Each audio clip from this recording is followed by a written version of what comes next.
and we're going to move on to homeostasis. So, what is homeostasis? Homeostasis is balance, it's equilibrium. And this is going to be achieved by all the organ systems. They have to work together to achieve this. So, the cardiovascular system cannot work independently from the respiratory system. That's not going to work.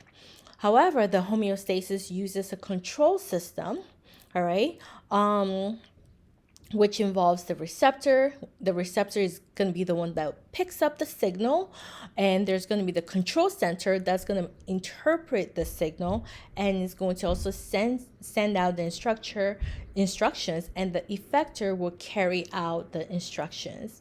All right. So there's going to be two processes or mechanisms involved here: the positive feedback and the negative feedback. So going back to the control system, think of it like, if the room suddenly gets hot, your receptor in your skin can pick up a change in temperature, but they cannot tell if it's hot or cold. That is the job of the control system. So the control system is going to say, okay, that change is due to it being hot, if the room gets hot. So on to the positive feedback. A big example here is going to be childbirth. So we're going to see the brain stimulating the pituitary gland, which is part of the endocrine system, to secrete oxytocin. Okay, it's going to cause it to secrete oxytocin. Oxytocin is a hormone. It's going to be carried in the bloodstream, which is going to go to the uterus, and it's going to stimulate contractions. If you've ever heard of contractions, a pregnant woman having contractions is due to oxytocin. And this contractions pushes the baby towards the cervix. So basically, baby, you need to come out. And once the head of the baby pushes against the cervix, another signal is sent to the brain to reinforce that. Think of positive reinforcement. You do something good, you get rewarded. This will go on until the baby comes out. And if you take a look at contractions, they start apart, right? The time period is apart, and they keep getting closer and closer and closer. So the closer the contractions, that means baby is going to be coming out really soon. So that is an example of positive feedback.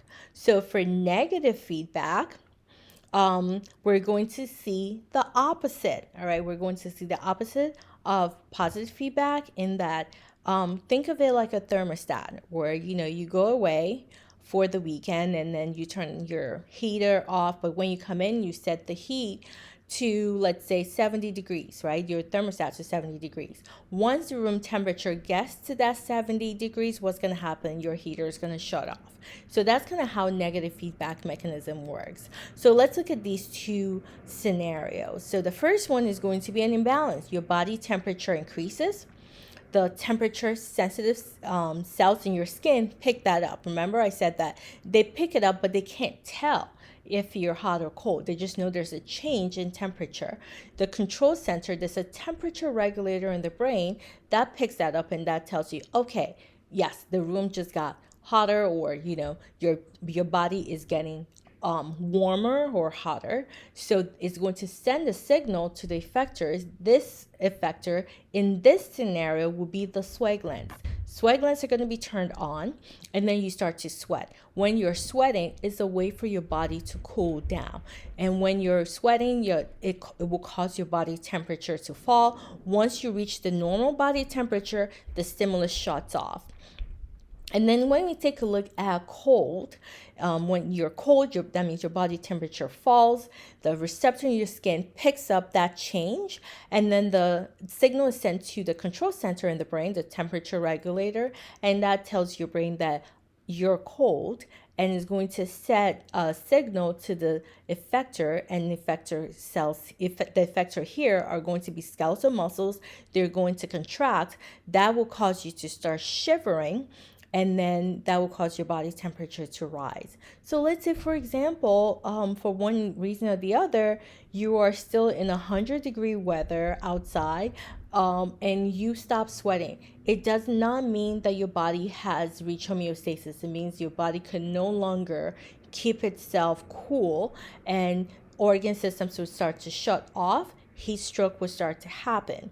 And the opposite could be seen in, let's say you are stuck outside in a 0-degree weather, you are cold, you are shivering, and you're still in that environment, and then your body temperature, and then you stop shivering. It does not mean that you have achieved homeostasis. It means that your body could no longer keep itself warm, and then organ failure will start to happen. Your body, your organ systems will start to shut down.